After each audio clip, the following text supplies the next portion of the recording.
level. Are you getting me? Imagine saying, yes, I mean, man, occasion money, is based on each bank, you know, yeah, what connection, what influence. You have to go because over like let's say go on now, mom level, again me now, and they man were high influence of people, and they man and if no me, yes, there, scarf kwa gina can you follow musician or you do that based on him influence. Okay. It's a quick picture. Why didn't go now? Why didn't go now? Yeah. Mmadụ na-eji ihe eme ihe invite mana ịmago na ije ebe ahụ na ọka ije narị anya na ọ bụrụ ka ime itie dị celebrant otu ihe nọ kịta na oge obi kubana na-akwa mama ya. Are you getting me? You are not invited. You are not part of the very important personality emere invite there. You can decide to go there, but if you go there you will not have the privilege to meet Obi Kubana, but you went there uninvited. Are you get me? Yeah. You can just say uninvited on occasion with level. Mother de Jeboniana uninvited. As a fellow na this guy, so he cannot go as a fellow occasion uninvited. Kai cancel go to that side. Nka number one. Then in number two, this guy no we are now Budibian Ezago. As a fellow Budibian Ezago, you cannot tell me that Nandi Dibiani no Ezago ano na union. Say na go the club with each from union. Enwe union, we club. Mana in terms of union, it's a mandatory thing. It's an organizing thing. People we organize. And the honor ka okeja keta na. Dibiani no okeja no na union. And you get me? This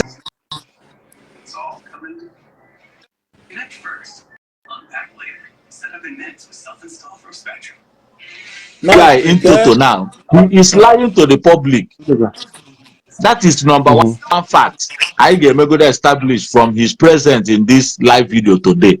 Not like what to go to the Asen Kamiche.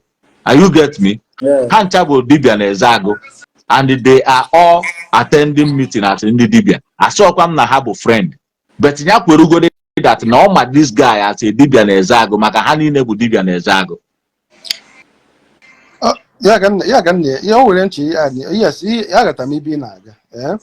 Mana it's like J Park now. Mona nekuna. Mona moyo mola mona nekuna. Oh, we come here now. Before I say now for ebe mona neku video. I say na channel social media na so made that thing.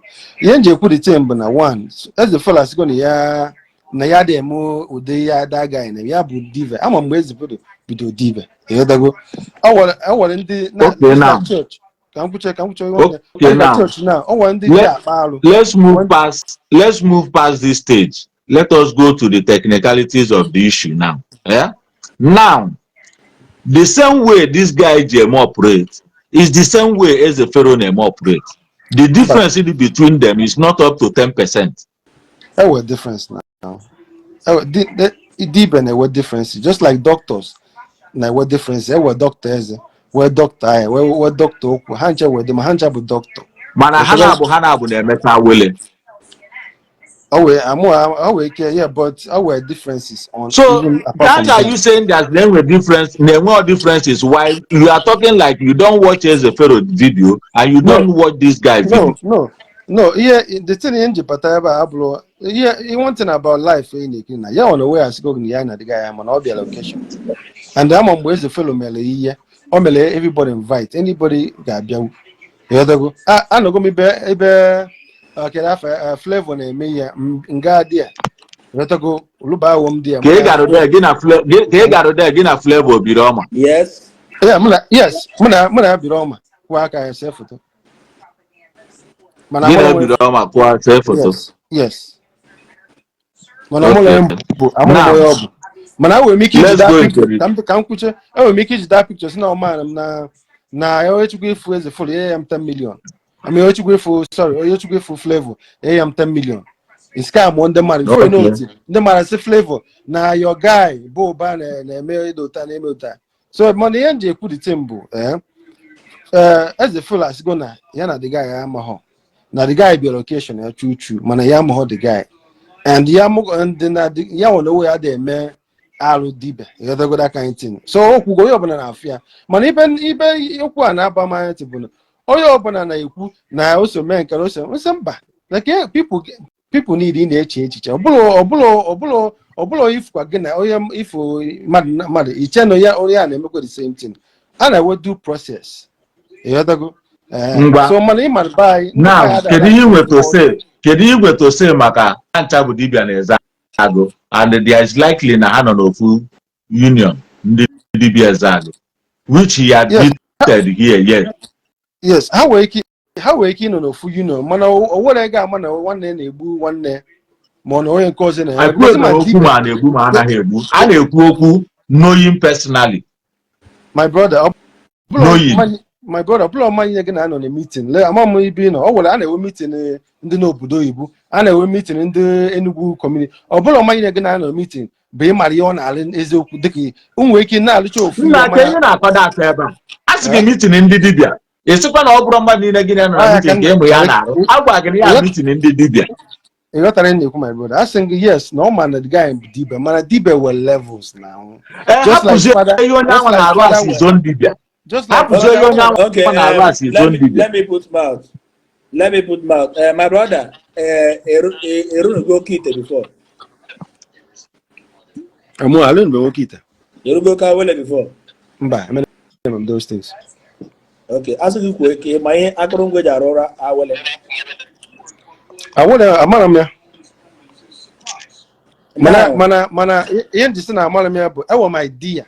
Man, I'm one for my idea as facts because I will have my idea and facts. So I can just say, idea give an idea Kita. Idea about Kita but Iman life is spiritual. Just like marriage, Joku father more priest, what a gift of oversee and but you get belly fasting 60 getting in the ga emitting a wire. Imago all these things, a mayor. With faith, saying or Galagi or Gary, one donor, I got another Gary. It's the same thing to Okite in my understanding. I might be wrong. Now, I get a native doctor or Buteite, Bo Hukom or whatever. It's possessed your one, which is spiritual or in our then Ogazikuala it's the same thing at church as fasting, just different ways. And I made it thin, and I made it can Aro Amusu. Nanalo Aramusu. On your Amusu was our brother was a fellow now all those Itanina never know Ramusu. You was here also about Dibia. Nobody have nobody come here, nobody who Maga.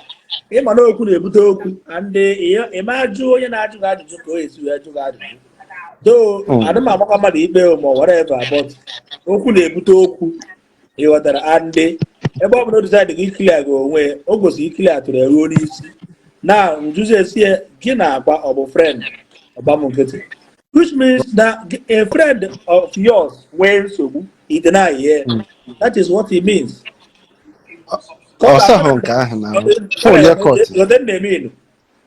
your court or my brother. Well, fact, it's Julia, cause our network push it out. So a man put anything on that because of Salia network equally. This program is for as a fellow. Obuna network Google as a fellow. Now back. We want you in this program because this program will also help you. If you think that this program will not help you, you can stay idle, but you can't stop us from assuming. Okay, you can't stop us from assuming what we are assuming about you, unless you come here to clarify yourself. And pending the investigation, which is good. On that guy. My brother, Enugu State. Yes, I'm Enugu State. Oh yes, I go. Oh yes, I want your side bears the follow. If it's the follow my brother, all the same side. Okay, fine. Now, he's got a club. He's got a club. Where's that? I don't make deal my brother. You're going to forget me. I said, man, I want my idea. That's why he's the same one. Okay, now, which idea? Okay, one is the fellow with your brother. Okay, where's the fellow? It's not your brother. Yes. Then this other guy is educator. Emaburia before. Amolamoya then Emaburia before. Nah, Ezefelo, please go out of Facebook and come back again. Now, Go out of Facebook and come back. yeah, And so none of this case came out on your from this case now Meroki no afia. Yeah, from this case, and but damn. Okay, now let me come in. I don't got you. Let me come in. Now, we like us now, yeah. I want one day they promote omenala Igbo. Yes. I want one day na advocate for Igbo upholding Igbo tradition and religion. Are you getting me? Yes. So by that vector, we have been following all these DBS and all these pastors, following their activities, analyzing their practices and their activities. Are you getting me? Yes. So, and I know against the practices of the pastor, the way they are scamming our people. Yes. The same thing I know about Ndidibia, the way they are scanning our people. We have been talking against this issue of Okite. Are you get me? I've been in every program of Waja. We have been studying this thing for over 3 years. So these men, we have been following them. We have been talking against their activities, including Aqua, including Aquanara Tugu, including Ekehit, including Ezefelo, including Manke Eji. We have been watching their video for over 1 year. And there is similarity in all what they are doing. I manifest fake. And we have been telling our people that now these people are fake.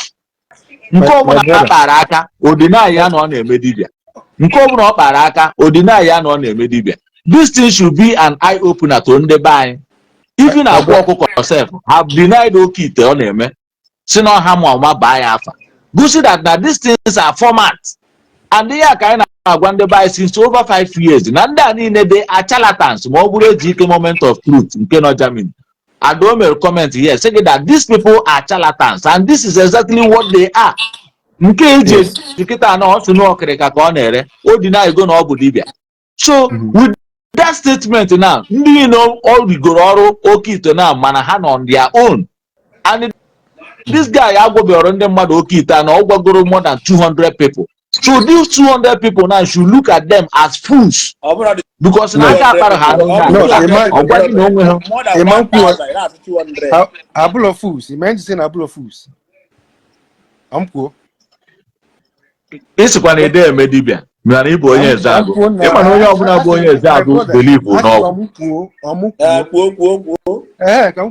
So I'm like more. I'm na US now.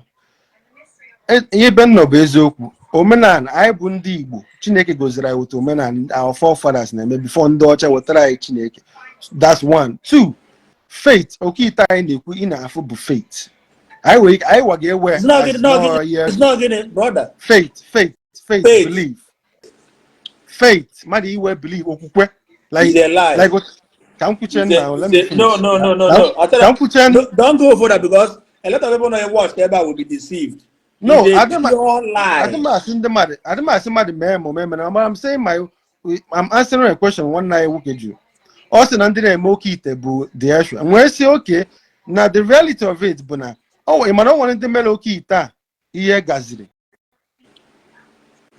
Yeah, but hey, how you Gazri, how we be can Oyemena with the moto more whatever. Let me tell you, the reality of life. But Matthias Nakuzie, and I understand him. He had another neighbor today, no problem.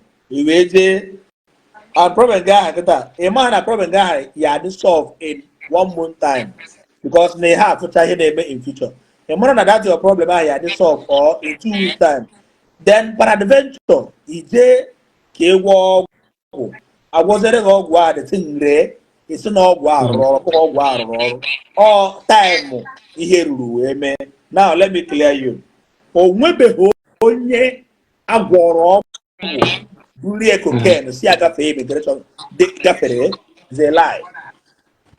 Ebe I'm a traveler. Onwe bụ onye agwọrọ ọgwụ bui cocaine today nya bụ ihe ọgwụ si ya cross go and supply aghara iwude ife mere na ama enwude onye ahụ bụ na o nwere ike nwere grupu ha nọ enwe time eji agafe everything nwere ihe bụ reality of life enwe time asịghị time a ga-agafe na that na ọ bụ na imego travel 2-3 times in a month you will be suspected. Ọ bụ na ịgafe airport a ugboro ịtọ in a month a ga-suspect gịnị ka ị na-eje ime ka ihe na-eme traveler all the time you will be suspected. Mana ọ bụ na ịga once o chere mgbe ihe ga-eme 3 months ijekwa then amount of business ka ị na-aga ihe a bụ reality of life. O nwere planning ntu ndị si emi onweghị onye ọgwụ ya agwụrụ ọgwụ o buru cross sụọ immigration ata ya ọkụ ọ ghara inwute agụ na ahụ onweghị enwere dị ọgwụ JPAC o nwere nche ijụ ya ikwu ị mana o nwere ndị a nwere statue of Jesus Christ na be o kpecha ekpere o jee business ọ gara ị mana isi ka iwefu that statue be ị mana ọ ga-anụsị gị sị gị gịnị ị na-ewefu ihe na-agara ya ọ bụla ọ mana ọ bụla ife nye nwa believe na-agara ene ọ bụla na-agara ene ihe na-agara ya bụ the way you make your bed so shall you lie on it. Agata m na-ekwu mana go agatagodo m now. Yes, yeah, I believe no that thing mana always spiritual na-aga always something the physical enough with the belief of spiritual na Chineke ga-azaghị ekpere from that thing o wee mee. The main thing bụ ya wachọrọ gaziri ya ịmana ndị baisi ụzọ ọbụla agbakwa ụzọ ugbo na abụọ gakwa agbawa ya edago so mụ na ụmadị ma support oke ite adịma support onye ọbụla na-eme ka o si believe o just like mmadụ wee ike iteta si na oshishi dị na be nna ya bụ chi na-azụ ụtụtụ ọwụọ ya kai ụtụtụ kpee ekpere o jewa ya afịa ụzọ na-agara ya ọ na-eme etu ụwa sị na oshishi a mmadụ emetụna ya aka na ya ejiri egwu na ya bụ na ya na-aga just like in the Bible as na Samson ntutu isi ya bụ ihe na-eyi eke ozugbo akpụrụ ya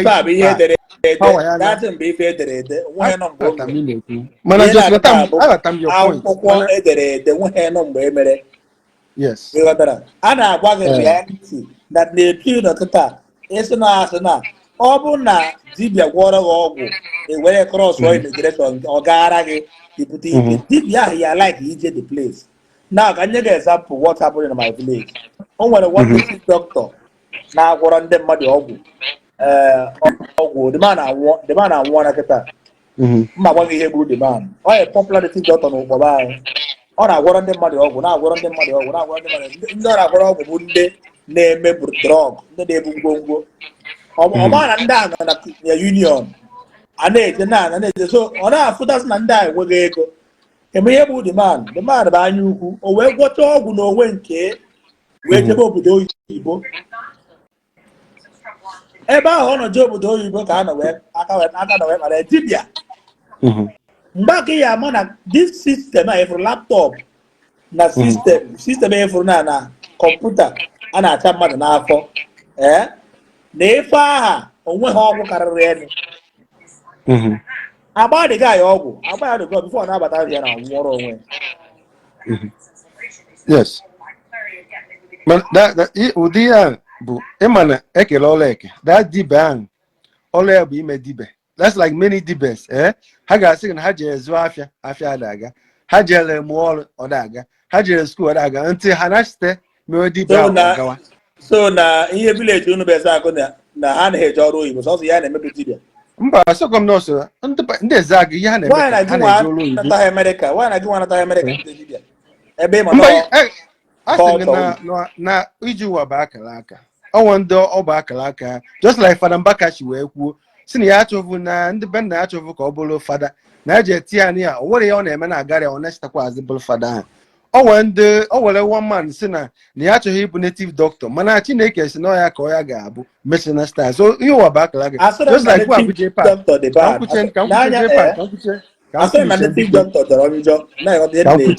native doctor means onye na-agwọ ọrịa mgbọrọgwụ na mkpa akwụkwọ. Yes. Yes, ọ ya bụ But a native doctor with levels. Our levels. I na-ekwu, we are still coming. I want to condemn on native doctor. But ihe na-ekwu bụ this nowadays. Ya gbarata m na onye kpụrụ isi ebini were tii n'ite na-amụsụ, ejighị isi ebini eme amụsụ ma ndị sị na ha na-eme dibịa. Anyị nwere dibịa na be anyị, ndị mere dibịa gboo gboo, ọtụ ọgba die ha, ọgwụ dị ire ha, ọkụ na-achọ ụkpana ha. O nwere ndị apụtara m ụwa fụcha ndị mere dibịa gboo gboo na-eme sị na ndị ara sị na amụsụ na-enye azụ this and that. Yes, anaghị eji isi ebini arụ ọrụ amụsụ. Yes, anybody anaghị eji isi ebini ya na ịbụrụ eji isi ebini arụpụta bụ oke ite, mana ịmego na ikwuo na ana m arụ oke ite ime onwe gị implicate na live video. I'm trying to add ihe ị ga-eme bụ pụọ out of Facebook batakwa again, pụọ out of Facebook then batakwa again. JPAC, o nwere ọzọ nchekwa ịkọ ịma native doctor. Eze Bello chọrọ ịbata mana ọma m nọ netwọk. Oge ọ batago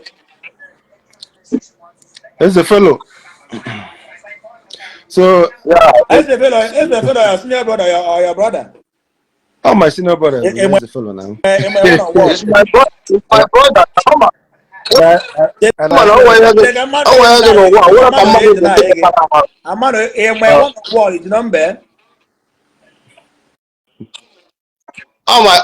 brother come. And mama I can like send this to so okay, defend the Mbo, out of me, but because something I did.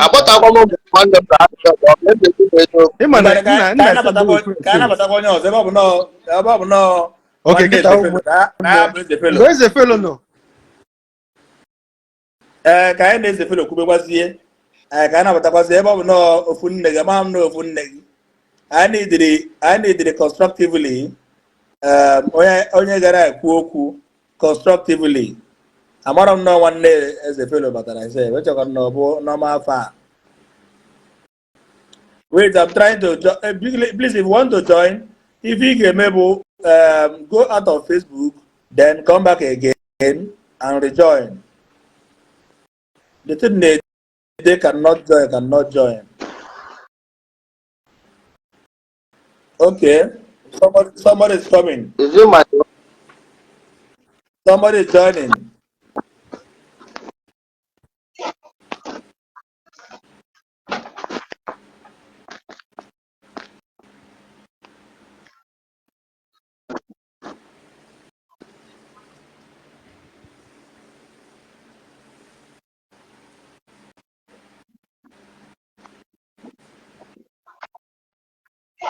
I'm trying to add because he can maybe pour out of Facebook, then join back again. Can we join add the back?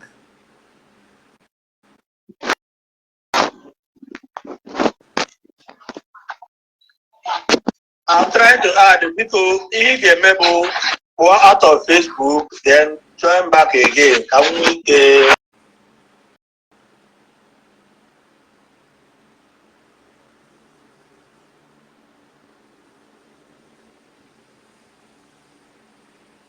Waga Nation. You have to go back and come back again.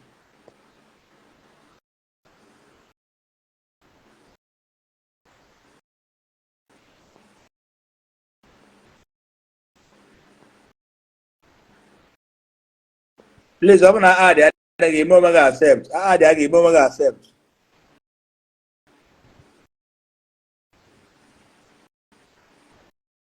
I'm gonna add accept, please.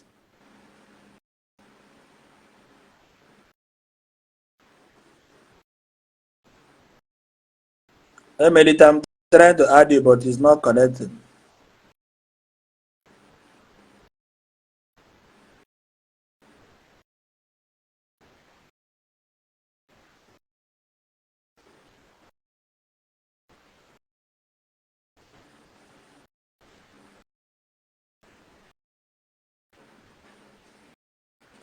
abuna adi age ime ife na join ya.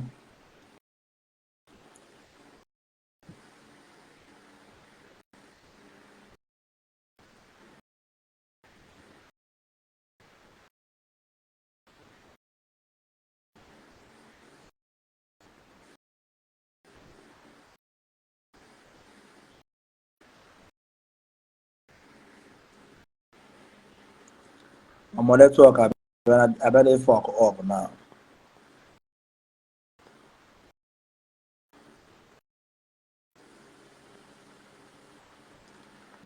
Oya ka kene.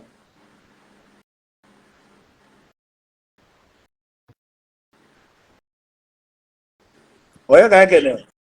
Oya ka kene. Park. All me, all destiny. Okay. My brother. Also. It One na join to give the idea.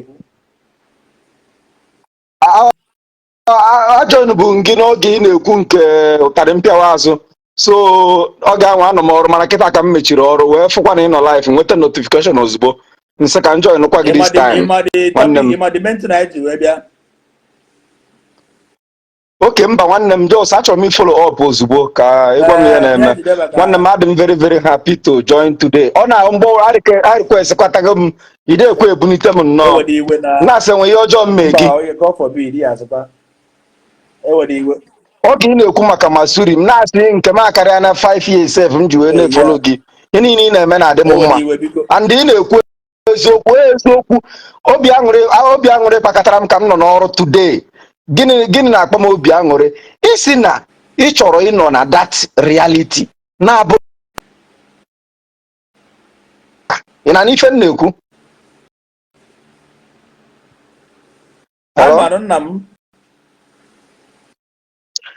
isi mụnwa die hard fan Ebube m nsọ even ana m ehi n'uke ana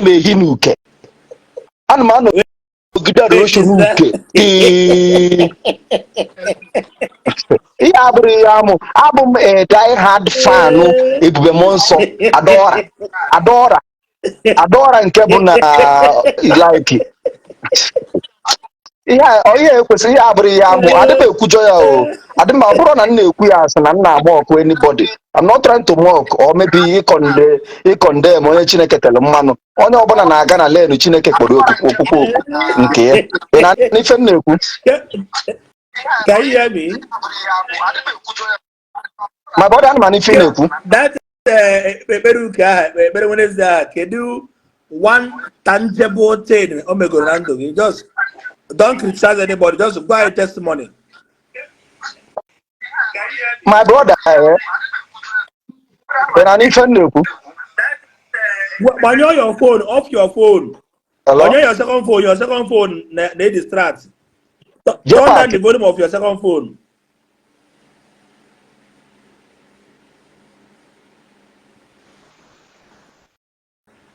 Turn down the volume of your second phone.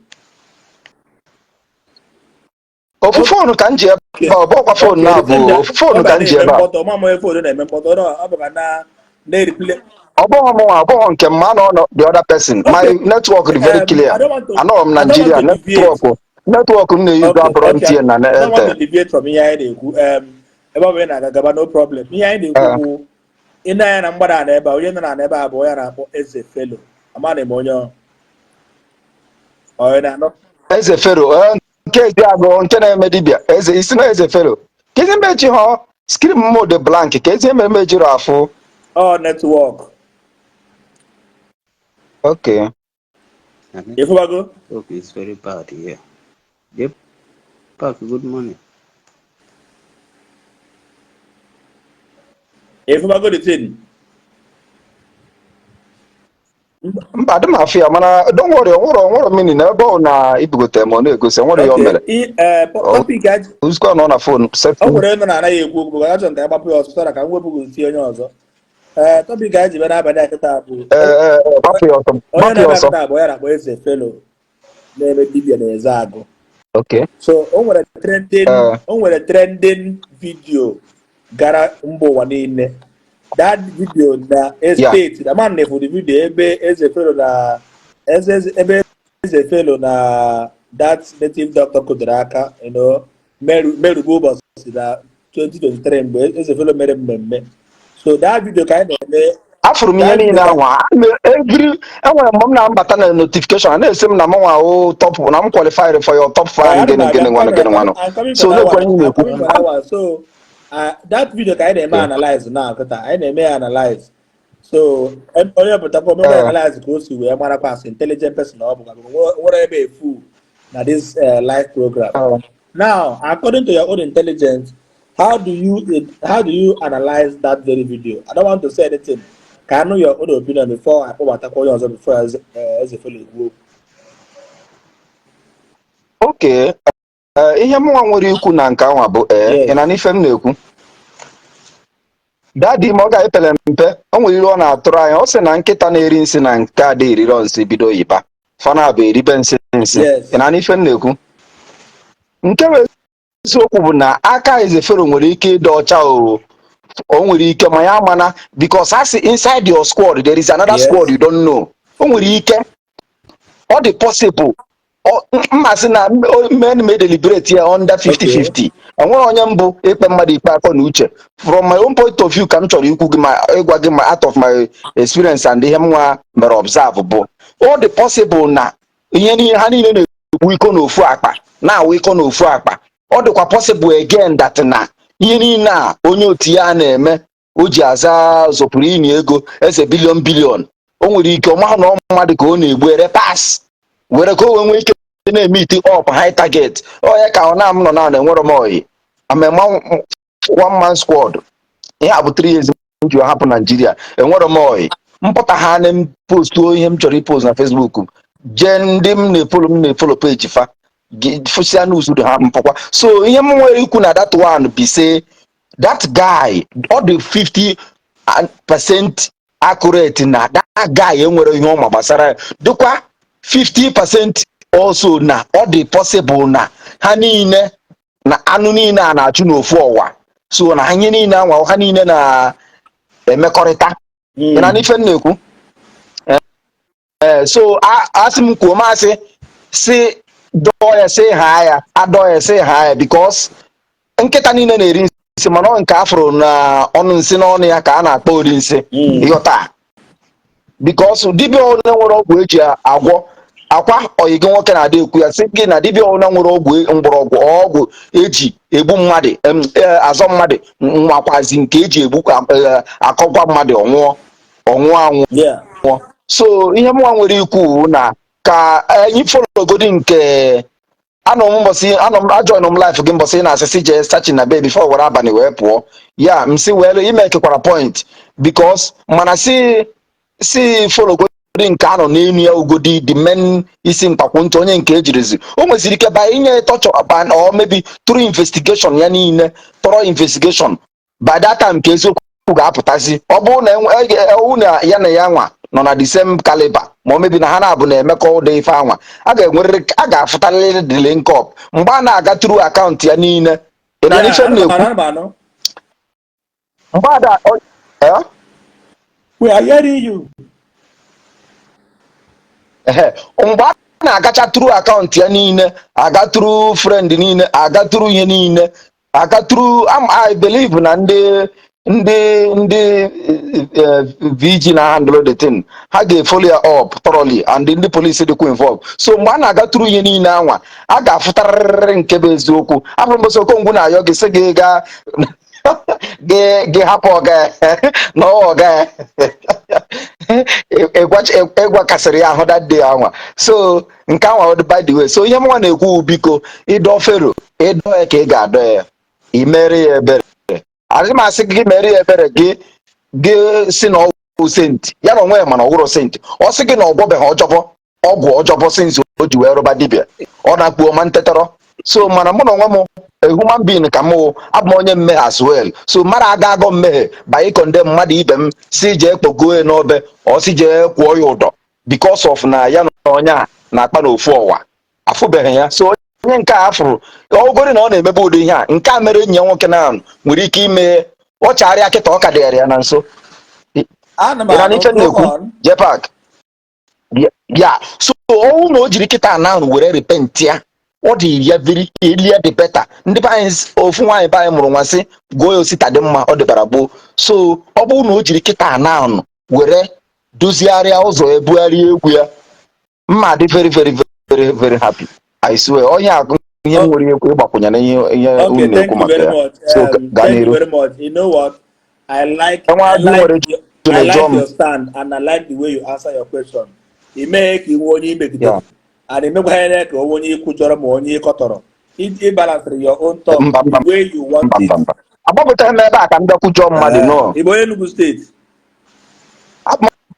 Onye Anambra State, onye Ihite n'Umunze. Nwanne Flavor. Okay, onye Umunze. Okay, thank you very much. Ngwane, allow me to remove you. You could go your own opinion. Nsogbu adịrọ nwanne m Jepak. Mmesị enwe oke mmedere gị, don't worry, mmedere gị. Ngwane, thank you. Yeah. Okay. My brother, I can Jepak. Yeah, Gazier. Good morning. Okay. So, you know Nigeria? I'm home Nigeria went on now. If for background in Nigeria ever, no come by. Well, actually, about Togo. So,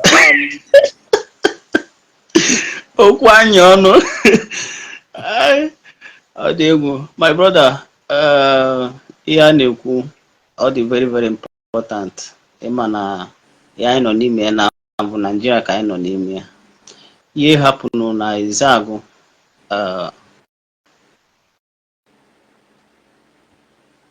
But I be serious about it. I can't wait for see you also.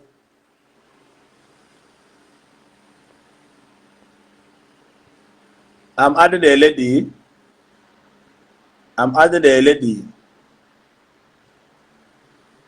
Please, Njideka, please accept. Njideka, please accept. eBay, Njideka, accept. eBay.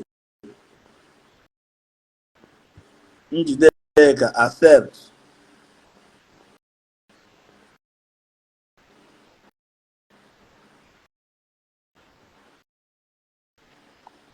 Open instant the request. Open add again.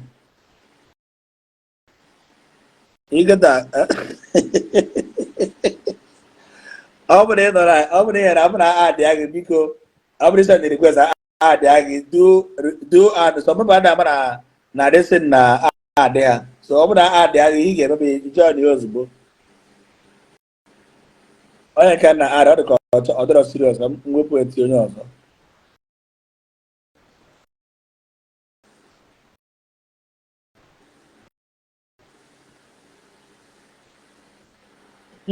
There can my add didn't accept. I'm trying to add this a fellow back. On a demo.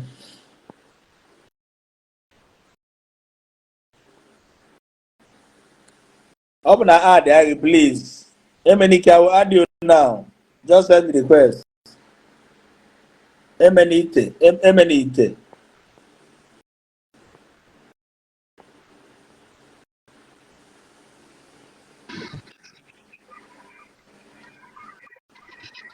Prince Uzo here. I will add you up. Just send the request.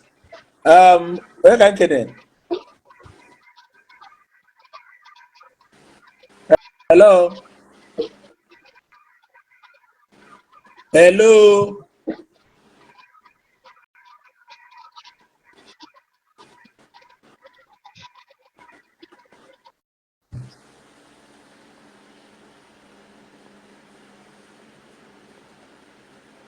Emenite, please.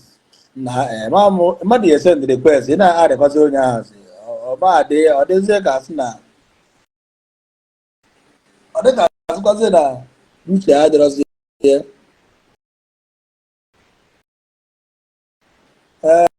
Yes, they need to update their Facebook. And some people are ka esi eme update Facebook. Yeah, but I use Facebook. I make update every two weeks or every month. Update your Facebook.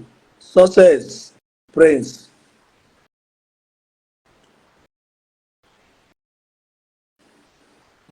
Just send them the request now. Mmadụ one nọkwa n'ebe a.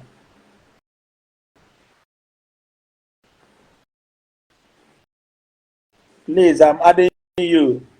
Success, please. Add up.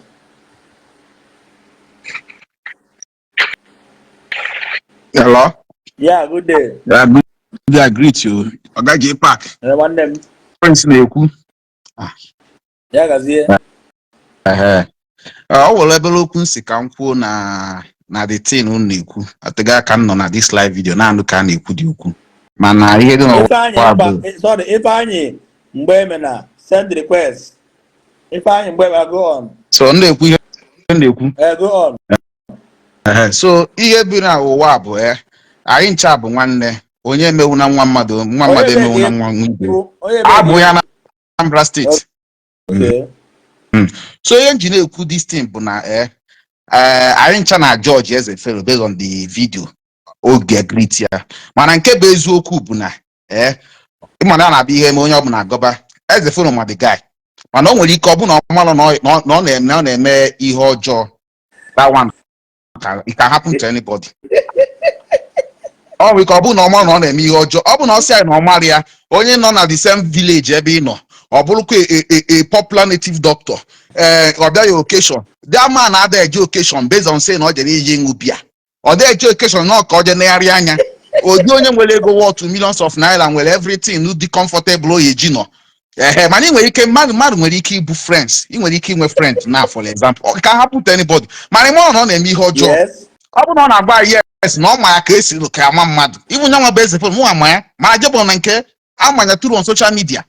Ọ bụ na ọ gwara si na ọ makwa this person mana ọ na-eme ihe ọjọọ anwụrụ onye ga-ajọ ọjị ya mana nke ahụ na-eji nke ahụ iche mana ka ihe si na-ekwu na ka hapụ eji maka na ifuru na vidio wee gbaba ya wụọ ọ n'ọwee because onye a bụ nwanne mana the truth about it be say emego the man torture a na-eme investigation ọ kpọbara afịa ịmana ọ bụ na western world na ihe eji na ifuru two people without concrete evidence. Number one, the person akpọbụla afịa na onwe ka ya na-abụ isi eme one or two because ihe niile a na-ekwu onwe ka o si kpaa afọ ya gbagam nwanne akụ egbo nsogbu etuo ife ọ na ya ọ na-akọzi na abịa ozugbo ọ bụrụ nwego the constitution onwe ihe ya na-abụ mekọ anyị abịa ozugbo instantly mana ka esi nye nwebere anything ọ bụla the person ọkpọ ụbọchị na anya na Ezefelo mere everything ka a na-eme touch and everything so that means all the innocent in that way he just it. So ihe anyị ji na-eme all these things ya bụ na anyị na George based on say na otu anyị fụkwa ya na bụ na video na ha ahụ ike na-emekọ ofufe ọ bụ na ha na-emekọ ofufe ka ejidere this person ọ ya reveal ya because ebelieve na ofu onye asị ka o were isi ya wee bu na everything. So ebe aka nyanwa ji dị bụ na nyanwa na-asị na ọmala about am ihe a bụ asị ọcha 100%. Ya wepụ ọrụ na that one na asị ọcha ọ nwere ọkụ ebe ka asị na ọmara ya ịma na ọ na-abịa ihe mee na ihe even nwaanyị gị na ya na-abụ bi n'ụlọ like this ọ mee ihe deny ya parents even self as a stance na self ndị mụrụ ya the parents of that man a na-akpọ ichie million ya deny ya even in wife ụmụ ihe wife nyere ya na-abụ nọ ya deny ya maka ihe o mere is at atrocity ka onye ya sị na ọma ya onye ya sị na ọma ya even ndị na-eje ebe a alụ ọrụ bụ see the only thing bụ onwe onye bụ ụmụazị onwere onye amụrụ eziokwu onye na-ekwu okwu ama ọkwanye nwa bịa na tis seme border na dị na ya siza na ọkịrịka ka ọ bụ na ọ bikwazi na seme onye bụ ụmụazị so all those things ọ na-ekwu na abụ n'ọjọọ nwere onye nwa achọghị imegide nwa m onye ọbụla ihe m na-ekwu bụ a na-ekwupụla n'igwe because onwere ka o esi bịa okechọn emere invite onye akarịa na datin bịakwa ibe ikene gị ọ bụrụgo na ịbịago otu enyi njegode okechọn ọbụla amụrụ nrụ ebe a nụrụ nke onye ọbịa na observe is it mana nne ji nke anyị iche the only thing bụ ise nwere ike na aka Ezefelo anya dị na ya quite alright ọmalụ na ọ na-eme such thing mana ya ejina anyị na ọmalụ ya na ọmalụ ya that is the only way ọ ji wee nweta ya wrong ya ejina anyị na ọmalụ ya ọ bụ ka ọ sị na ọjọọ ọmalụ ya normal ka esi ama mmadụ ọ na-afụ picture ya ọ na na onye dị otu a ka ọ bụ na ọ na ọbụna eze onye ọbụla na-abụ agada na meeting onye ọbụla na otu onye nwa bụ Ezefelo nọ na like this gọfụ inwe mmadụ nwere ike iji ruo ọrụ na nke ya elu atụọ polisi tụọ ebe a full something adịrọ good. I'm not saying that not eme ihe ọjọọ ọkwa atụ ka nna ama onye aghọtafụkwana m o nwere ike ọ bụta atụọ ọ dịka anyị nọ abroad atụọ like this onwe ka esi fe ife ebe agwa ya esozo ụgba ya ị na-asị ya amakwa m anyị esozo ụgba ya highest mgbe ị gọwara gogidere enye ihe a na-akpọ benefit of doubt So that is the only thing there back. So I'm not saying that as a fellow to a part of Ife each million or as a kuneme. Nobody is saying that. Man also deny on Maria Shachakop. You na that. Oh, thank you very much for your own contributions. yeah, thank you. Onye na gbogbo use ọnọkwa nọ here. Onye na gbogbo ya na mụ ekwuyola ka nkwuje mụ asụlọ n'oso mana ọ bụrụ ịbụ nyanwa na okpuru ekwu okwu otu ọ bụ celebrity na abata ọnwa onye agbala ibe ọkọ na-aba na social media nyanwa bụ eze felo na-enye atụ nọmba ka o si atụ ka inkoliki si atụ ọkwa ya bụ ọtụsi ọsị agha anyị atụ anyị dịkwa kiafụ ndị 419 na-egwu anyị 419 onye anyị hapụ ịma gị akwa badem ụbọta onye eze Jizọs ọnwa onye agbara ha kwụfa bụ nwapụtasị social media na-atụ nọmba fa na-atụsi ike esize na ya amụ ya ama mfa bezos na ha no social media mana nwere ndị business jikọrọ m na ha. That is it. Otu agụnwa bụ J Park na ma mgbe ị na-agbagodi iwu wit Ogechi ama gị bezos say na unu nọ na-abata online, that's all. Nwere ndị business jikọrọ m onye ọbụla. So mpụtasị gị na mama ọrụ J Park is a lie. Ama gị asị nke ka nsi mara asị gị na ekwe ka nsi mara na mụ on social media. You are a blogger, you are a comedian, you are a content creator. Simple. Mother's now always that kiss me has only Igbo because people go know Igbo. I jump outside. Chebi, this is your fellow Nigerian man. Do you know him? I think you know. I never see this man before. Because you're a boom was. She like kiss Maria is a normal no. You know this person just Maria or blonde name well business guinea but just in my online no on him my on or native doctor on him. Nkine denies in Maria at all is a lie. Only on social media. Each of victory everywhere. I don't know about you may hold like this. Ajuya, a deny ya. On 1 year, Kotabu, none and Moria Musev, ye deny ya. In wife on Ranu, ye deny ya. Even siblings ya, families, ye deny ya. 1 year as no man. Even I want to go in the Igbo self. We pour upside, asking no call, open at me, now, so you know Igbo. I wouldn't be we pour up, asking a on you, deny ya, and mark what you do to. Yes. I want to now. All right. Now. So that is just it. So like happy now to us as the fellow, the okay, the fine. Boy alpha, no well anything on me. So let's give him that credit.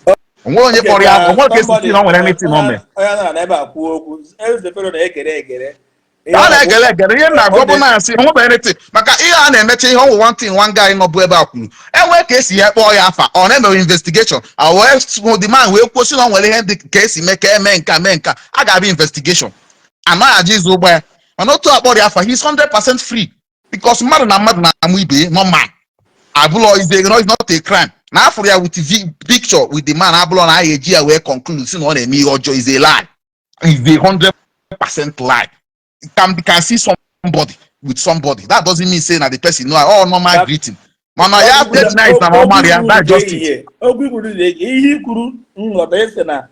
That madam does not mean thank you. That is it.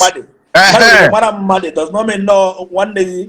Baze probably deny is here. But not be say no inside the Maria na asi.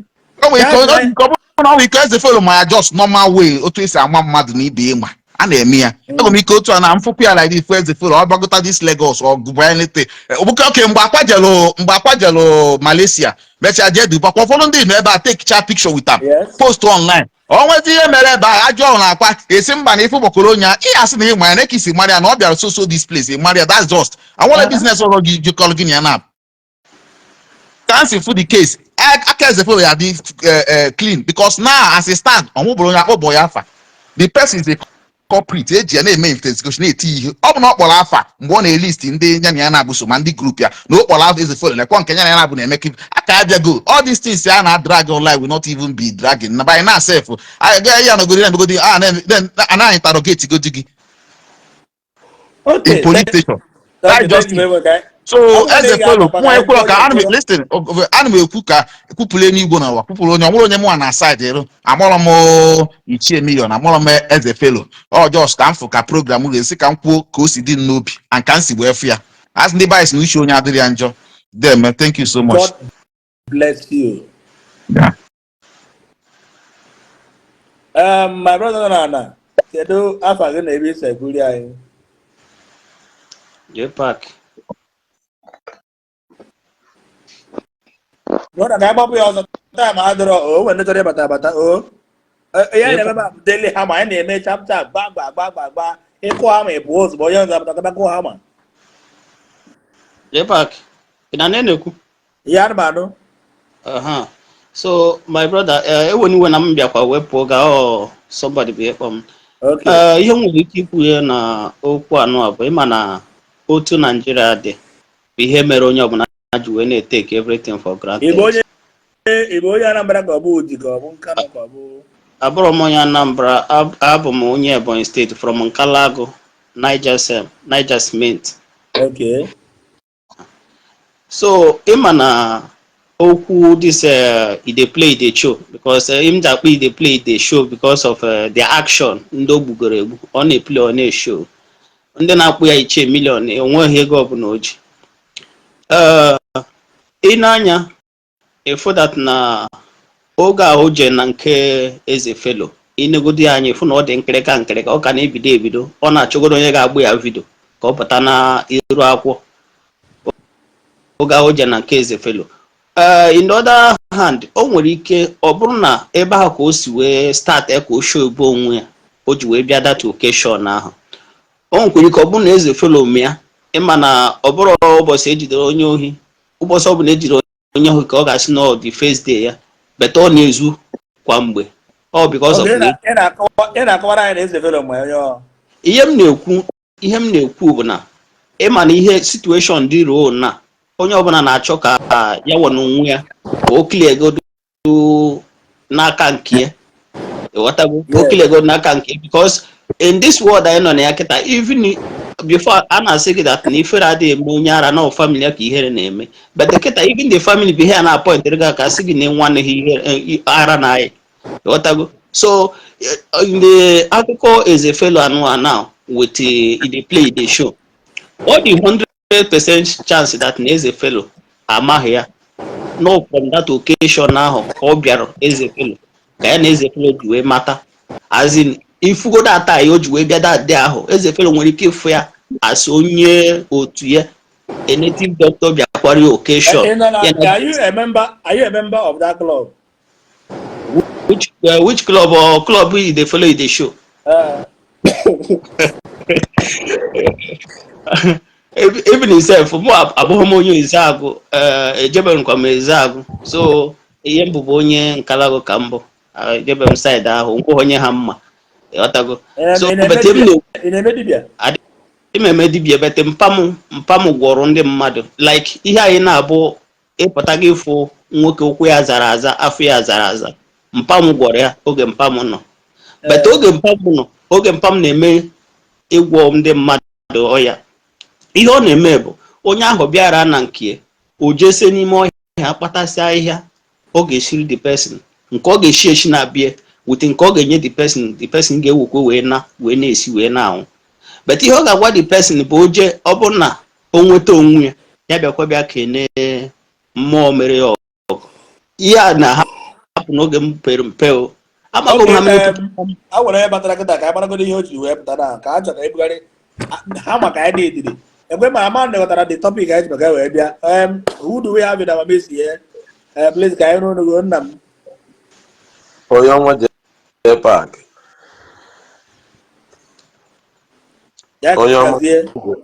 Jepak daalụ.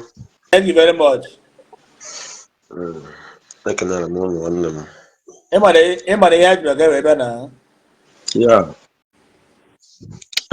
ihe niile mere ebe a bụ na eze felo and he dey play the show. Nke bụ eziokwu bụ na ndị dibịa niile nọ n'Ezeagu he dey play the show just wuo onye ọbụla n'ala. Ndị Ezeagu anaghị eme agwa ahụ he dey play the show na-eme. Ifuru he dey play the show arụsị ahụ na-eri mmadụ o ji ebute ọnya ma ebe o si wee bute data arụsị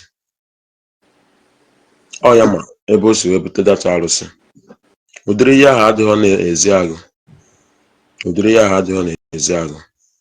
Abịa na nke eze felo na ọmakwa onye bụ he dey play the show ọ dị possible na eze felo ma ide play ide show but ha na-aba anaghị emeka ofu ya. Okay. Eze Felo ibibịasịwa na ya amaghị ya.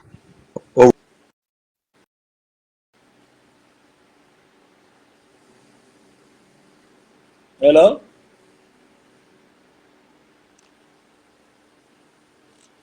Hello?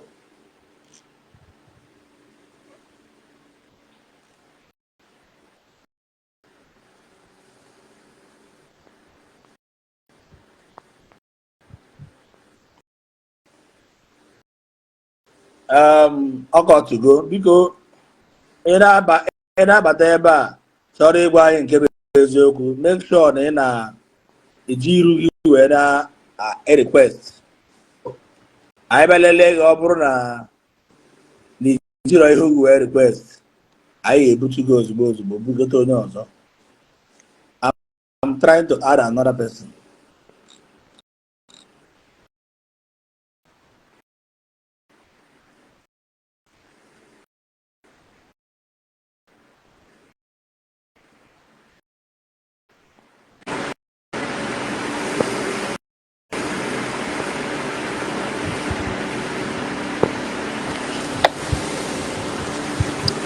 Because that you can see account of 20 followers, 10 followers, where I join them.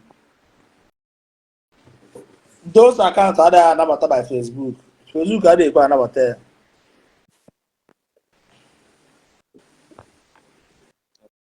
Justice. Justice. Can you hear me? Yeah, yes. But I'm also. Nno gasịrị ajụ ejụrụ ị na-ajụ Eze Fero nnụkwara ife ọ sara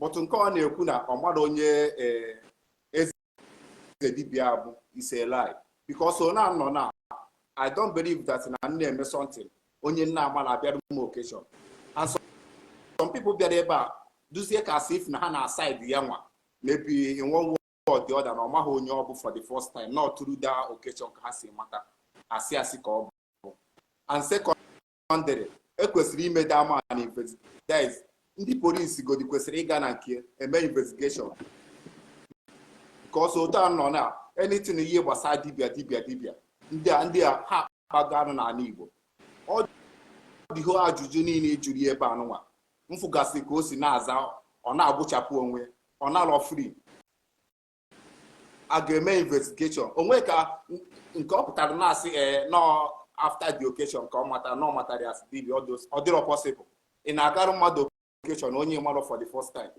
after the occasion o menuziri na onwezi the way ha na-abọsi na-alụkọzi ka ọ na-achị ịkọwa na onwe ka o si mata na daman na dibia nke ọ na-eme na ọ dibia that isi mmadụ na-eso ka anyị na-agwa n'onwe anyị eziokwu because ọ dị otu na ejuri ya mfụ ka o si ọ na-eme ọ na-abụchapụ onwe na-abụchapụ ọ naghị free ihe ọ na-eme ọ medicine after date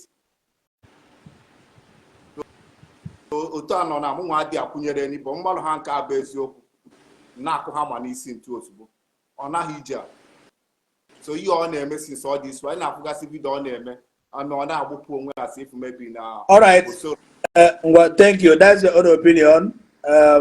Let's bring another person. Managwa Marana, as the fellow is still coming back again. No problem. Let's bring another person. Thank you, and God bless you.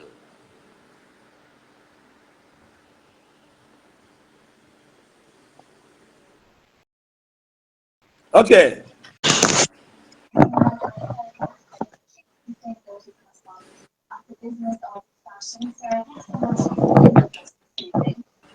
I am Enugu. All good now, but It's what is it again? yes. Leonard Anaposen, because John got back. Leonard Anaposen, please join. Yeah, Jepak. Okay. Hey man, I like him with this idea you were there now. Only cheap work we have to need ya. Yeah. Abroad the fake account to be hide there under that. Now got to. Then only I see area or they very conservative with the truth. Ifugia. Number one thing I clear here now for as a fellow is that nya abia nebe abia to asese na how the guy.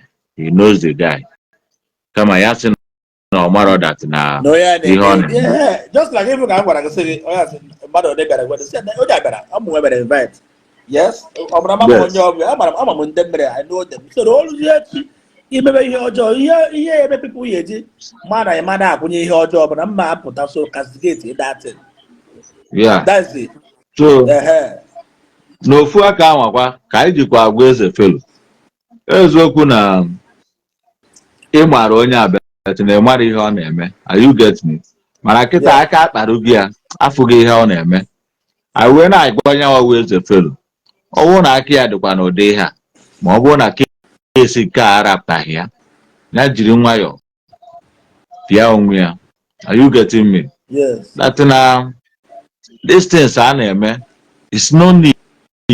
And ihe na-esochi eti ha na this issue na mbụ na ka ha na-eri ndị mmadụ ọrụ a ka ha na-erikwe ha ọrụ because ọkwa ịfụ ndị dibịa na onwe ha na-erikwe ha nwa ọrụ because dibịa na-egbu mmadụ na you cannot tell me that na mmadụ ọ na-egbu na onwe uru ọ na-abalị ya kama na ọrụ ka erikwere ya o wee na-egbu mmadụ ọ na-egbu. You get my point? Because ka ha na-eri ndị mmadụ ọrụ enwekwa ndị na-eri ha ọrụ ma ihe a na-ebu echa ha sị ha na-arụsị na-eri mmadụ ihe a bụkwa ọrụ ka eri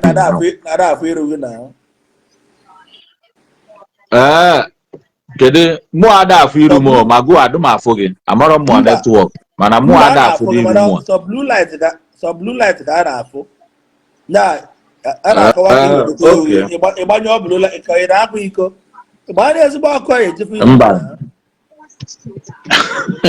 kedu ebe m ga ha nọ na ga efu iru m efuwa gị ya ka ha dị blue light ọkụ a na-echenji ọ na-echenji white and blue gbanyezie tụkwa the second one ka white nwee afọ ihu come on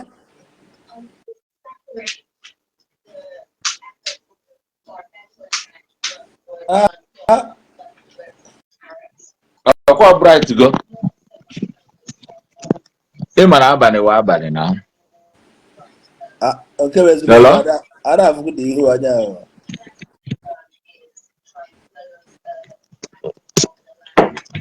ntị ka position kedu kwenu maka ebe a kịta na-afụ ya ọ dịka i telefon gị iji eme video call efuwa gị ya mana efuwa gị ya kịta ọ dịka spark 4 iji eme the video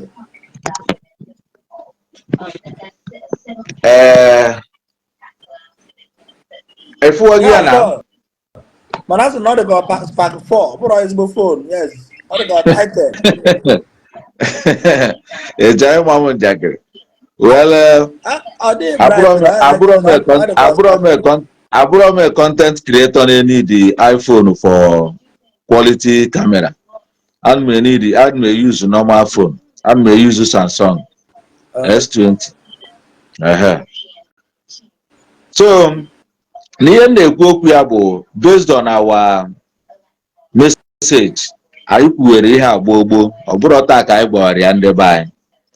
Then coming to eze fero ihe anyị na-agwa ya bụ ha wepụ aka enwe n'ofe na o nwere mgbe ọ ga-adị ka aka mmadụ.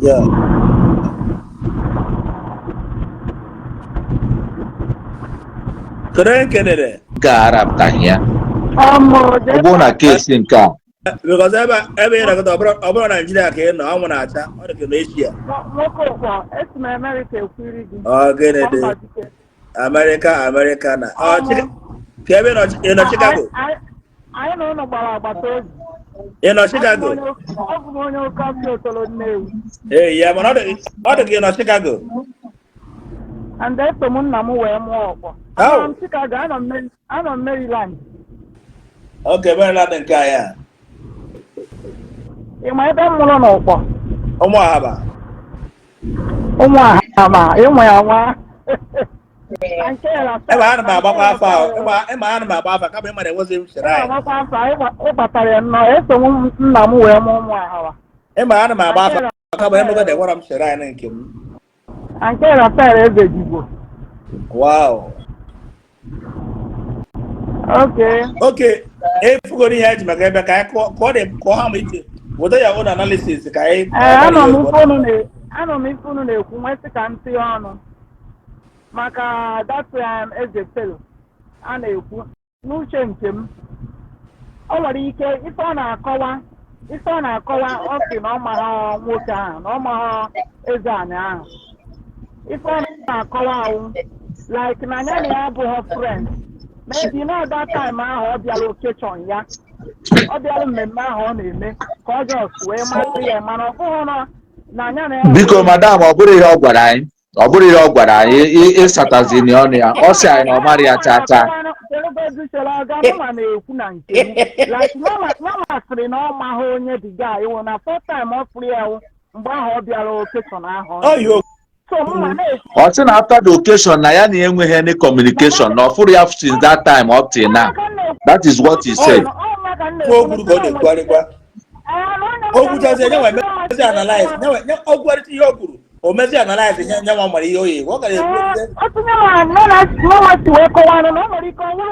na ezetele ahụ nụrụ na dibịa ibe ya na-eme okeshọn o wee jere nụnụ emeghị invite o jere nụnụ bikos na dibịa ibe o nwere ndị na-eme like that ka o jee ka ọ mara ya ka nyanwa wee marụkwa ya so ọ gazie ha bụ mmanụ so ife mma na-esi nzu na chisden ahụ ọ nazie na nyana ya ahụ akpa bikos na nyana ya ahụ eyi ahakwa na-agọchitere ihe kama na ife m na-aghọta n'ife ọ na-ekwu na ndịgo na mmadụ nwere ike wụlọ enyi because some of the friends in the world now, I got someone a club or hand on her. Manito Hanori and come on, like in on a club.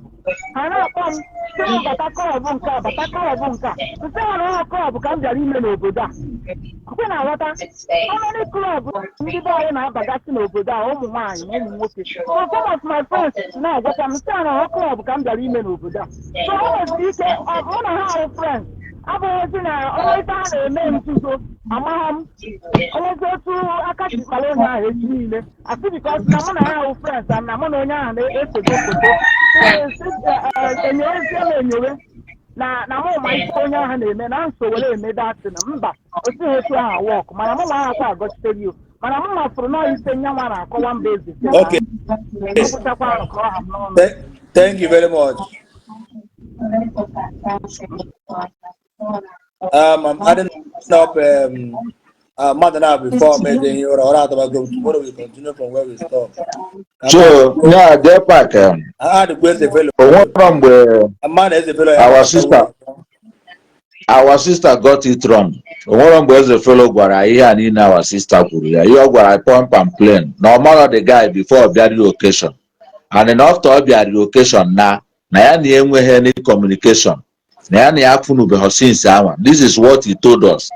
Nji wee jụọ ya sị ya asị ndị dibịa nọ n'eze agụ ọ na-achọ ịgwa m na ha enweghị union ọ sị m na ha nwee union nsị ya ka ezi ka gị na onye abụ dibịa n'eze agụ nọ n'ofu union esi na ị ka na-ekwukwe na ịmaghị ya nke ahụ ka ọ sabeghị before wee pulu unu ewe n'iwe ka m plezie vidio sorry amadị m na ihe a dị ebe a since no be saying what you are saying. Yeah, so ihe mụ na-ekwu bụ na eze felo ọdụ ka nka na-adị ya na ọ bụrụ na kesi nke a arapụtaghị ya na interrogation a na-eme this guy erughị to the extent of ya kpọwa ndị mmadụ afa. Are you get me? Or a check away his relationship and the connection and the communication with ndị ọzọ ndị dibịa ndị ọzọ because ihe nji ekwu ihe a bụ na it may not get to that point. Maka ọ bụ nọọsụ kpọwa onye ya na ndị mmadụ mekọrọ ihe by now aka akpụrụgo JCN aka akpụrụgo ndị a niile nọ na kedu klọb akwa ha Morning Star ka ọ gịnị Morning Star ọ bụ nọọsụ kpụwa mmadụ based on relationship or communication otu eji akwa kịta aka akpụrụgo JCN aka akpụrụgo ndị ọzọ ha na ha nọ na Morning Star ahụ but onwebeghị onye akpụrụ so it's also likely that na onye nke eji kịta they will not go to the extent of ịkpụwa ndị ya na ya nwe communication and the relationship. That is it. mana okwu na-agwa eze felo na-agwakwa ndị dibịa ndị ọzọ nọ n'ala Igbo onye ọbụla wepụ aka enwe n'ofe na onweghọ mgbe ọ ga-adị ka aka mmadụ. Wepụ na aka enwe n'ofe na onweghọ mgbe ọ ga-adị ka aka mmadụ. So many of you bidovuru dibịa as a normal dibịa a na-eme n'ala Igbo, mana emecheziri anya ukwu bata na dibịa bute ọnụ a na-akọ ndị dibịa na ndị dibịa anaghị akpata ego. Akwa ji ekwu okwu n'ọnya mere dibịa wee nwee ugwu na asị na dibịa anaghị akpata ego, besi na anya nwa kpatara ego na dibịa. Mana ọ bụrụ na o nwezi ihe o mere wee kpata ego anwa na dibịa, n'ọnya ka anyị amahụ. Mana ihe anyị ma bụ na skam karịrị n'ihe ha na-eme. Skam karịrị n'ihe ha na-eme. Ndị skam wụ ihe na-enye ha ego. Ọ dịkwa ka ndị ụka na pastọ nwere nke a nwee nke a na ọ na-arụ 500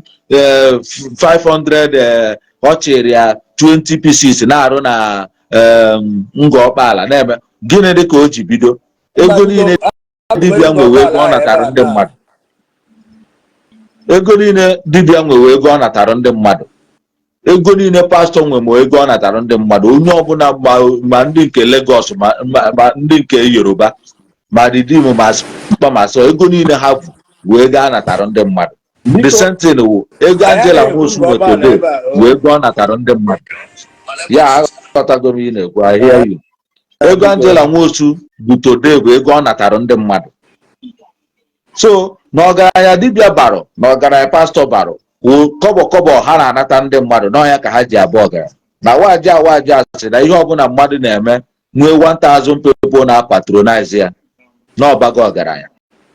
So bịa wụrụ ma ndị dibịa niile nọ n'iru akwụkwọ, you cannot underestimate the number of people na-akpọ ha na phone in a day. JPAC, you cannot underestimate the number. Agwa gị na these people na attend up to 2000 clients in a week, you will not believe.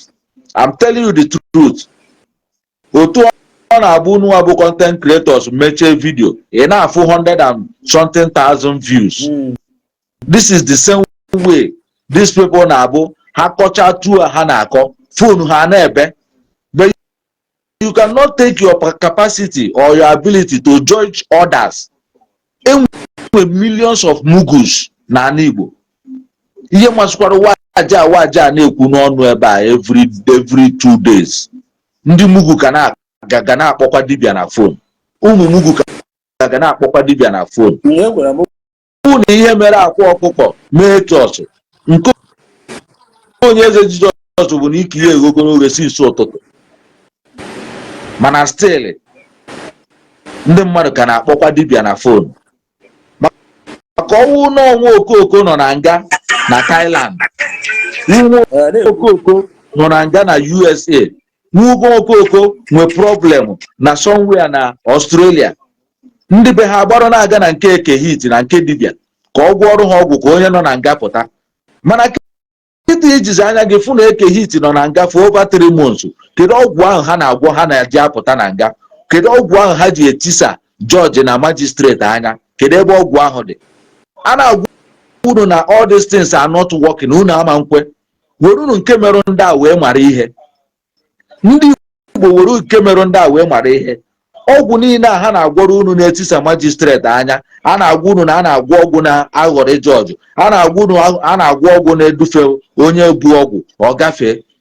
Ha gwọrọ onwe ha kịta ha nọ na nga. Ọ bụ na ndị anọ na nga kịta anọ nwanne gị nọ na nga, ị na-eje na nke these same people je na-agwọ ọgwụ ka nwanne gị nọ na nga pụta. Kịta weruzie na ha nwa nọ na nga na ha gwọnwere onwe ha ọgwụ wee mụrụ ihe. Ndị Igbo still agaghị amụrụ ihe. Ndị Igbo agaghị eji nke a wee mụrụ ihe. Onye nke a na-abatu na Facebook since 1 year, o ji agwọ nta, o ji agwọ imo, o ji agwọ enu, o ji agwọ ana. Sọsọ ofu aka wụ ihe kparịa na semeboda, ọ sị na ọkịrịka ka ọ na-azụ. Ndị Igbo ejighọ nke a wee mụrụ ihe. Wee maa na all these people are charlatans. Na-enwe ihe ndị achị. All these people are charlatans. Were unu ihe a na-eme ndị a directly wee mara ihe. Were unu ihe na-emekwu ndị pastor directly. Some of these pastors unu anọrụgo ọya gbuo nna ha, ọya gbuo nne ha. ị ga-ahụ pastọ ya gburu nne na nna ya ijekwa ebe ahụ je na-ejekwa achọ solution for your own sickness. Onye agwọghọ mami ọya nne ya nwụọ n'ọya ọ nke gị ka ọ ga-agwọ. What is wrong with people? Kedu ihe na-eme ndị Igbo? Wuru na ihe na-eme these people na-eklem unu na ha na-eme enu eme ana, wuru nke na-eme ha directly wee mụrụ ihe. Mara unu enweghị ọgwụ ndị a na-agwọ, maka ọ bụrụ na ha na-agwọ ọgwụ ha ga-agwọrọ onwe ha ọgwụ a. Ọ bụrụ na enwe ọgwụ ha na-agwọ were enweta ego, ha ma bịa na Facebook ebe a bịa na-edistọbụ onwe ha na-achọ unu a ka unu bịa ka ha gwọrọ unu ya. I don't know why people cannot ask themselves question. Ọ bụrụ na enwe awele a na-eme ka dibịa nwee ego, dibịa ama mpụta na Facebook ebe a bịa na-enye unu nsogbu, na-etigbu onwe ya, na-akwụ onwe ya anwụrụ ọkụ, na-egbu anụ, na-eme nke a, ata afụ dị n'elu ya maka ego. Ego ahụ ọ na-anata gị bụ ya bụ ọgaranya ha na-aba. Onwe ha awele ha na-agwọ. Ọ bụrụ na enwe ọgwụ awele wụọ ọgwụ ego, ha nwa ga-agwọrọ ya onwe ha. They don't need to come here on Facebook and disturb themselves. Wuru na ihe amara ihe. Ndị Igbo wuru na ihe amara ihe.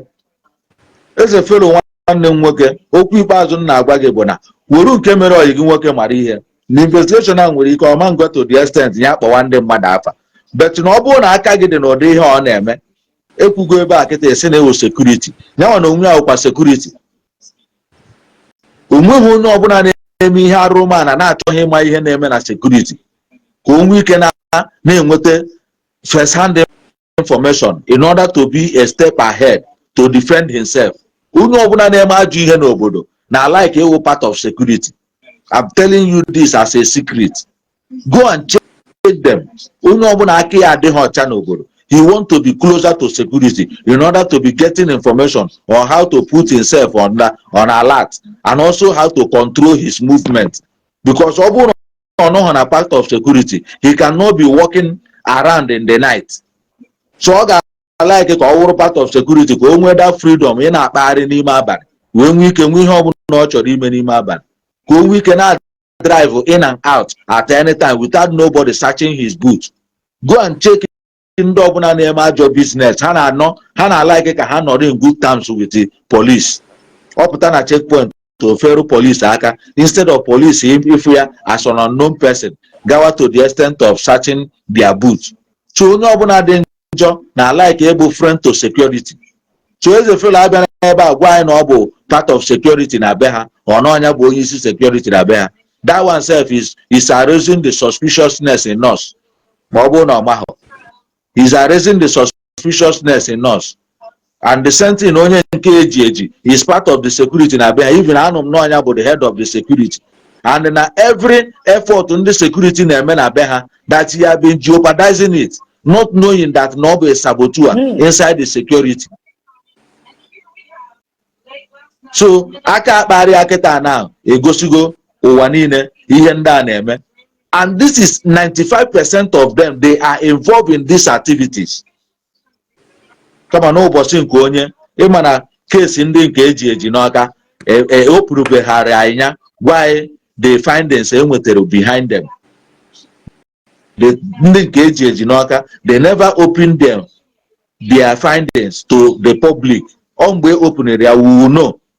Ka unu marụ that na ego niile a na-ebukọ na ọgba ha aka, apart from the scam ha na-emegodi, bugoro a big money to them. Because ha na-ekwu okwu ego a na-abata n'ihe a, people don't really understand.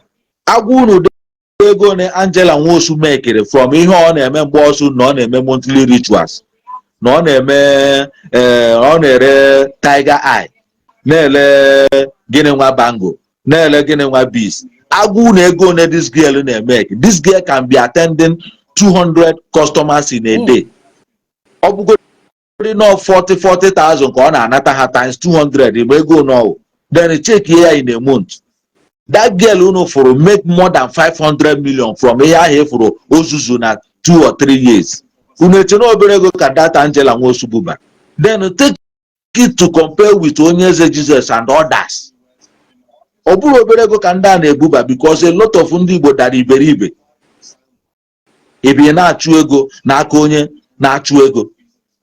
mụrụ nọ nke ọ na-anata unu times 100 na-eme nke ya 1000 unu were 100 unu na-achịkọ ọnụ jenye ya nke ya gbaa 1000 nke unu a na-ashọt ashọt. This is what is happening to our people. So ndị Igbo mụrụ n'anya na unu na-aba ndị pastọ ọgaranya, mụrụ n'anya na unu na-aba ndị dibịa ọgaranya, na enweghị pastọ na-ekpe ekpere nye mmadụ prosperity, enweghị dibịa na-agwa awele nye mmadụ prosperity. Maka ọ bụrụ ihe niile a dị available, they will do it for themselves. Ọ bụrụ na a na-eme fasting meta ego, pastọ ga-emeri onwe ya, merie ụmụ nwanne ya. He doesn't care so much about you that he is making fasting for you to be rich. So mụrụ n'anya ndị Igbo.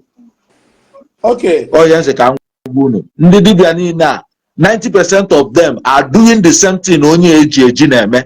Let us tell ourselves the truth. Eze felo ọ bụrụ na aka gị dị na ya, wepụ aka enwe n'ofe na unu ncha na-eme ya, kama na onye ejidejiri iki ya agba n'anwụ. Wepụ na aka enwe n'ofe na enwere ọgwụ eji mmadụ agwọ. Enwekwu ihe dịka ọgwụ na-arụ ọrụ. Ihe a niile bụcha brainwash. Some of ndị dibịa self eriri ha eri before ha wee riwezie ndị ọzọ, and ka ha na-eri ndị ọzọ ka a na-erikwe ha more, because onye baa into this thing ọ bago into it. So biko Jepa, I thank you for the time you gave me on your platform. Yeah? Okay.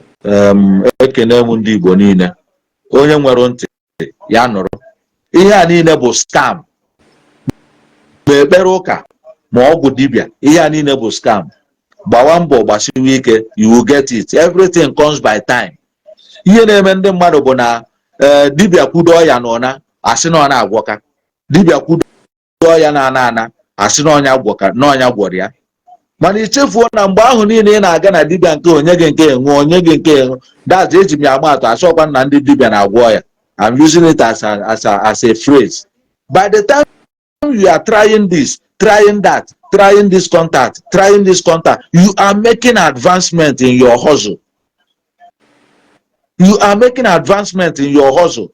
This is where nke one pastor Sunday eru on Tuesday ihe ọma merụ gị, ọ dịghị ka ọda pastor ijero n'ọnya kachazi ekpe. A na-agwazi gị na o nwere ihe onye a mere ịma nkwe, because na ị ga na nke ya na Sunday, oru na Tuesday eje amụọ lọk, ichee na ekpere ahụ ije na Sunday. It is not done like that. This is the one point eji eri ndị bai. This is one point eji enweta ndị bai. Ha echee na all these things na-arụ ọrụ. And another point eji enweta unu bụ testimony. I want to let you people know that now 95 or 98% of testimonies here now are fake. And one of over 100 real. It is not a pass mark. 1 over 100 is not real. Pop mmadụ 10 isi na waketa wuru paracetamol nye ha. Ka anyị mara mmadụ one isi ọwụwa ahụ ga-akwụsị. Brain pop mmadụ 10 gberu ha ekpere. Ka anyị mara mmadụ one ga-asị gị na isi ọwụwa ahụ kwụsịrị after the prayers. That is where you get pass mark. Because na panadol ya agwọ mmadụ 8 out of the 10. Mana ekpere ya alụ ọrụ sọsọ ofu onye out of 10. Don't use only that one person to make a benchmark. Ewere one person, ewee ghọrọ ya mmadụ 1 million. This is the tactics that are brainwashing our people. Nke na-ewuziri ndị chọọchị kịta, asị ga-efu ha Kọscharis, asị ga-efu ha Obi Kubana, onye nwe asị ga-efu ha Ịma Bishọp na ọ na-agụ egwu ụka. That means na ụka na-eme mma. These people who want to ally with the popular side. The church is the popular side. You will never see them coming down to that side with criticism because they are public figures. So, ọ bụghị na emere Obi Kubana invite to nke Lord choosing. Ihe a bụ ọrụ ka eji ha seat in order to deceive you people. There's someone already testimony a seat. Na ka eji a seat ndị seat. That now the church is losing the taste. Abịazie wuruzie ndị ọgaranya na-emerụ na example. Asị ga-efu ha Obi Kubana na ọ na-ekene Chukwu na ọ na-agụ ịma mma ya asị ga-egu abụ okoko na-eji ha ego na Obi Kubana ka ọ na-ekene Chukwu. These things are format. These things are brainwashing tactics. Be on your own and see if that good thing that you are looking for will not come to you. Concentrate on your hustle and see if that glory that you want will not come for you. Don't go to any Libya, don't go to any church and see yourself for 1 year and see if there will be any degrade or if there will be upwardness in your life. Nah, ikwesịrị inwe chọọchị. Brọda m chere ego n'ihe nwere iwe ụra abụrụ m ebe a kịta nke bụ eziokwu na ikwesịrị inwe chọọchị. I swear to God. Ihe anyị na-eme ka ọ dịrị ndị Igbo na mma. Ihe ya na-ebe ihe egwu okwu chukwu ntu ya na ndebe mba ehi ụra. Udo dị my brother na ntị naanị ya ada ha ka okpu ata na ọ na-ekwuru ezugoro ndị Igbo ọ bụrụ na ha ga-eji ya mara ihe ha mara ihe. Ekene m unu ka chi fonu. Okay. Hey. Oh God. Be God to call the HGO or HG tomorrow by 8 o'clock. Tomorrow morning, we continue from where we stop. Sorry, in the morning people they draw. By tomorrow I beg. By evening, tomorrow evening. In the morning I did with live video in the morning because of people are going to work. You know, and I don't like calling people names on my platform. So I avoid the alcohol. As